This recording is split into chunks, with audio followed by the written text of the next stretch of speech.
Hello. What are you doing right now? Maybe you're eating a sandwich. Drop it. Maybe you're at home playing some video games. Drop it. Maybe you're on your cell phone going through Netflix. Drop it. Why? Because my name's John Manvilla, and I'm here to introduce you to David Bach's The Automatic Millionaire. Now, the automatic millionaire is not one of those get rich quick schemes. What David Bach means by the automatic millionaire is he means to make it automatic in your life.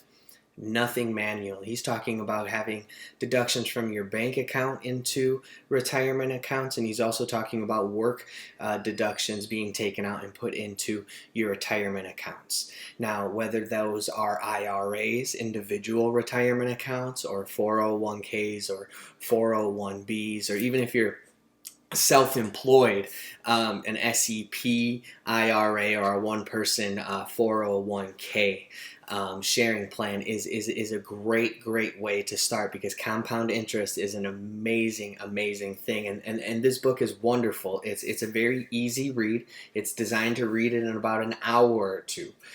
So it's a beautiful thing to pick up, and it's only $11, my friends. $11 to become an automatic millionaire. Now, you're probably wondering, well, we don't have enough money to save. How do we save all of this money to even become an automatic millionaire? And that's the beautiful thing that David Bach talks about. One of his lessons in here is called the latte factor. Now, the latte factor is something quite simple. He talks about that we all have one, and it's not just a latte. It's something small. It's the small things that we purchase in our lives that we can all draw back on. It's not saying like, hey, quit that, but it's saying like we can all draw back on that. He talks about in one of his classes, one of his students was saying that she didn't have enough money and she could not afford to save $5 a day, and he asked her to run through her finances with her for that day. And what it comes out with is even by 11 o'clock, it comes out to by 11 o'clock she spent $11.20. She spent $3.50 on a double non-fat latte. She spent a non-fat muffin for $1.50, a juice bar, and a power bar. It comes out to $11.20, and he points out that she hadn't even really had breakfast at this point. So what he's pointing out is we all have some type of factor, whether it's big, small. It's some type of factor that we can find where we are putting our money to a not good use. So we can find that small percentage. He says you want to probably look around 10 to 12%, but we'll get into that in a little bit. Now, why it's so important to even save just a little bit of money is very simple. He shows that if you're just saving a little bit of money, so you're saving just that $3.50 a day. What he shows is over a decade period, that's $12,600 for $3.50 a day. If you just save $3.50 a day, it would be $12,600. Now, if you saved, he starts talking about a pack of cigarettes, and now it's about $7 a day. For a decade, that's $25,200. Now, that's where the money would come from to invest into these IRAs. And why that's so important is another chart that he has, is it shows the IRAs, and it shows how much that compound interest can make you. So he's showing that if you invested $10 a day, that would be $300 a month is what you'd save. So that's about 10%. And also 10% of your annual return is what you normally get into these IRAs, whether that's a 401k, IRA, or whatever retirement account you would go through. And so over the years, it would take 1 year, it would be 37, 70, and then by 40 years, you're at $1.8 million for something very simple. And then he also likes to show you that even if you just saved $100 a day, and you were getting modest interest at about 50%, and not $100 a day, I apologize, $100 a month, you're only getting about 5%.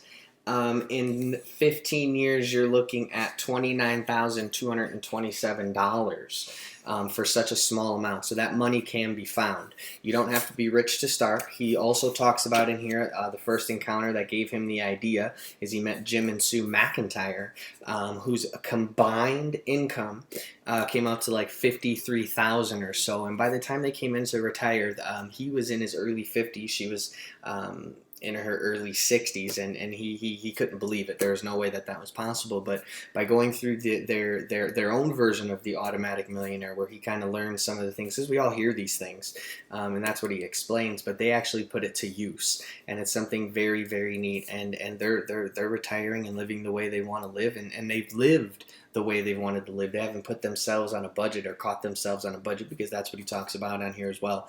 No budgets. Now, besides no budgets, you go, well, how can you have no budget?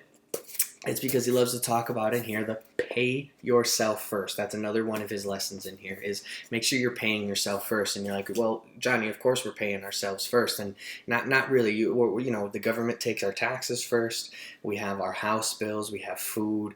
We have personal things we like to go out and buy. We leave nothing for our retirement, for our life after money. We leave nothing for our savings. So what he means by pay it yourself first is if your bank, if your work doesn't have automatic transfers to make these deductions, you can set these up through your checking account, and therefore you can save X amount of money. He says about 10 to 12.5% is what you want to save. But he said you can start at 2%, 3%, 4% as long as you're saving money. He shows that you don't really end up missing it if it's not there, and this can be taken before the government is even taxed on it. So he shows if you're making $50,000 a year and you take $5,000 in these tax deduction IRAs, either for your 401k or your IRA, you only end up getting taxed on $45,000 instead of the $50,000 that you've already had saved. And so it's a very miraculous thing. You got to read it. I don't want to ruin it for you. It's if it's not making much sense, get into this book. This is just something very, very, very simple. This is very simple. This is just a quick overview for you to let you know that these things are simple. Before I read the book, I didn't know what IRAs were. I didn't know what an SEP are. They're very simple. They're not for older people or rich people or anything like that. They're for everybody. And if you're younger, get started. If you're my age, you're in your 30s, 40s, get started. Even if you're later in your life, definitely get started on this book, okay? And it's get on in there. So get your money before the government does, my friends, okay? Now, concluding this is it's very, very easy. That's another thing is the book here. It's a very quick read. It's spaced out very spaciously, if you ask me, and there's so much to learn in here. There's just so much. He goes over home ownership. That's his third lesson of becoming an automatic millionaire. And you're like, oh, well, I'll never be able to own a home. I don't make enough money. Not true. Go through here. He goes through all that. He even shows you how you're able to donate to charities and go through charities, pick the right charities, and how that comes back to you. It's a very beautiful experience that he likes to give you. So the big question is take an hour or two out of your time to make your money work for you automatically. You sit down one time for about 5 to 10 minutes, and you can make your money start working for you automatically. So your retirement is going to be wonderful. So please pick up a copy of David Bach's The Automatic Millionaire. My name's John Manvilla, and take care.